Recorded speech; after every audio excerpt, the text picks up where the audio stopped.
भक्तजनों, आज विशुक्रवार है।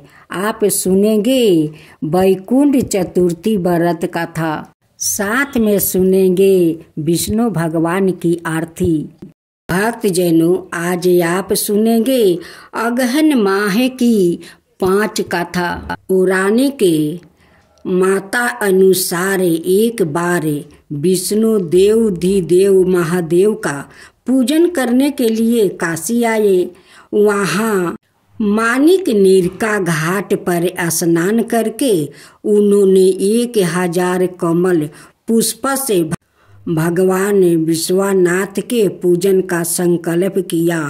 अभिषेक के बाद जब वो पूजन करने लगे तो शिव जी ने उनकी भक्ति की परीक्षा के उद्देश्य से 1 कमल पुष्पा कम कर दिया।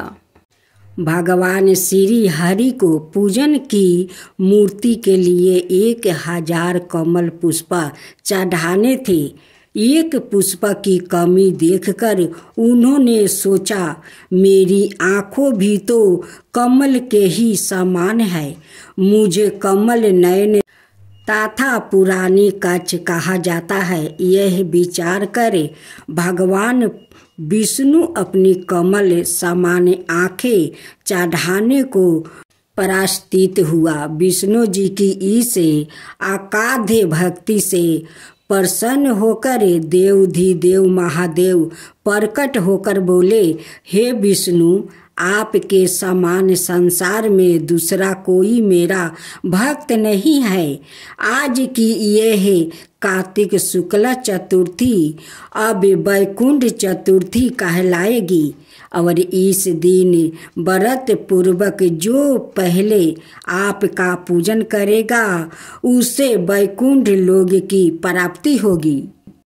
भगवान शिव ने इसी वैकुंठ चतुर्थी को करोड़ों सूर्य की कांति के समान वाला सुदर्शन चक्र विष्णु जी को प्रदान किया। शिव जी तथा विष्णु कहते हैं कि इस दिन स्वर्ग के द्वार खुले रहेगा। मृत्युक लोक में रहने वाले कोई भी व्यक्ति इस व्रत को करता है, वो अपना स्थान वैकुंठ धाम में सुनिश्चित करेगा। अब सुने दूसरा वैकुंठ चतुर्थी की पौराणिक कथा। कथा के अनुसार एक बार की बात है, नारद जी पृथ्वी लोक से घूम कर वैकुंठ धाम पहुँचते हैं। भगवान विष्णु उन्हें आदर पूर्वक बैठाते हैं और प्रसन्न होकर उनके आने का कारण पूछते हैं। नारद जी कहते हैं, हे प्रभु, आपने अपना नाम कृपा निधान रखा है, इससे आपका जो प्रिय भक्त है वही तड़पते हैं।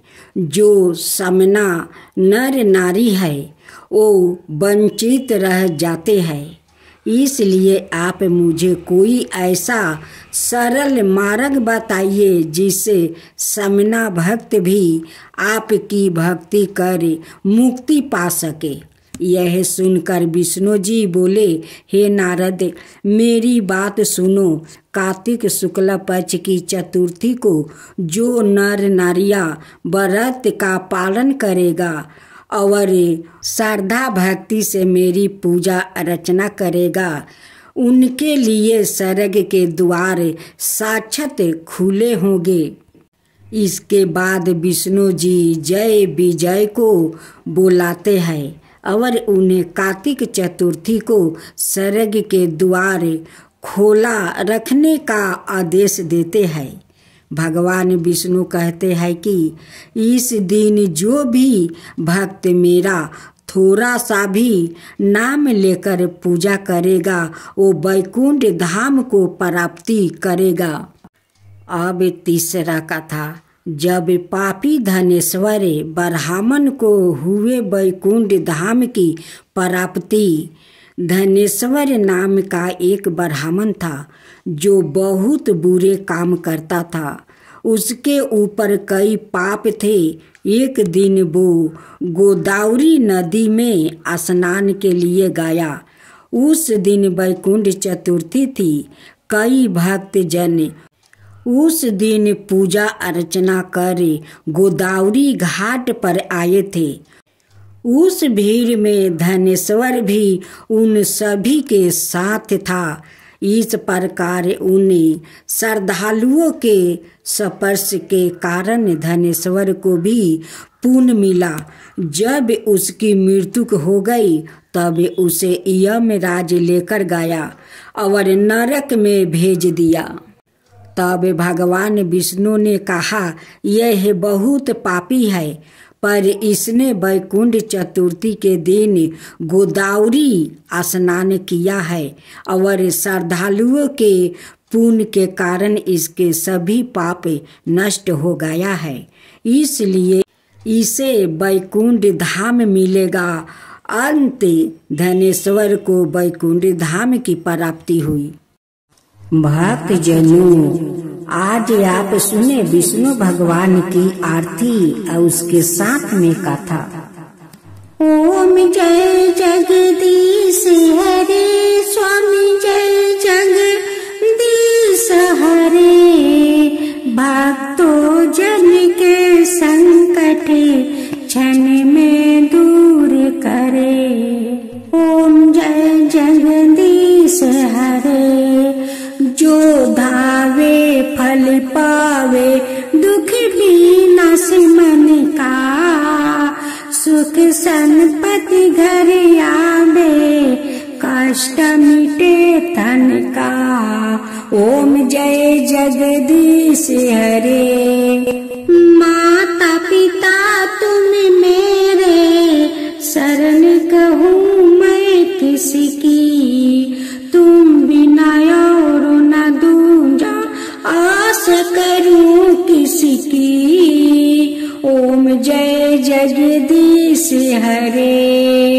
तुम पुराण परमात्मा, तुम अंतर्यामी।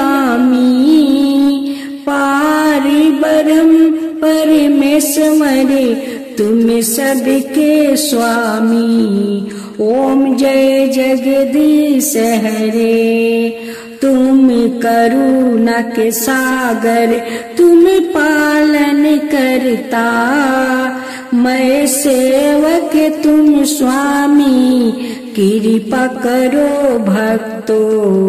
ओम जय जगदीश हरे। तुम हो ये काया गोचर, सबके प्राणपति।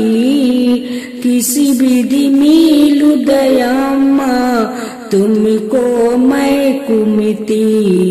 ओम जय जगदीश हरे। दीन बंधु दुखी हरता, तुम रक्षक मेरे। अपने हाथ उठाओ, द्वार पार तेरे। ओम जय जगदीश हरे। विषय विकार मिटाओ, पाप हरो देवा।